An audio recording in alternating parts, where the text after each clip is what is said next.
Jerry Apps is an author of more than 30 books and the host of specials on Wisconsin Public Television about life in Wisconsin. This week, Jerry debuts a new novel right here. It's the 6th in his Ames County series. The Great Sand Fracas of Ames County is a fictional story about a Wisconsin village dealing with a proposed frac sand mine. And Jerry is back with us in the studio. Nice to see you, I'm glad to be Jerry. here, indeed.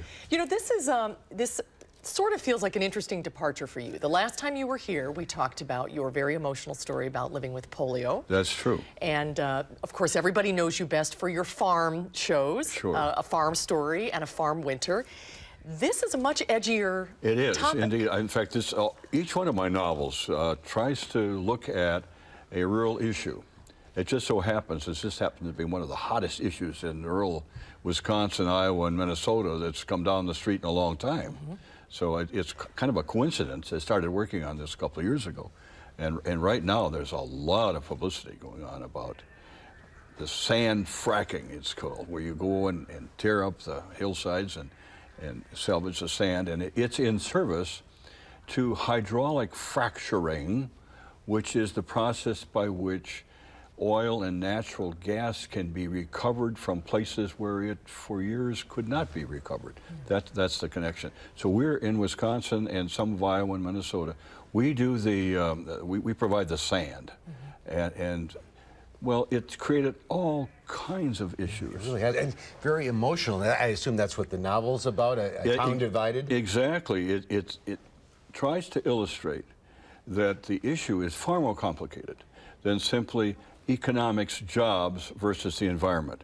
There are historical dimensions. In the story, I have an old tree that this new sand mine company was wanting to tear down. And the historical people say, we got to keep that tree because it's a trail marker tree. It showed the way for the Menominees and the French explorers after them they use that as a trail marker. And you want to cut it down so that you can put up a sand mine. So we got what the historical people angry.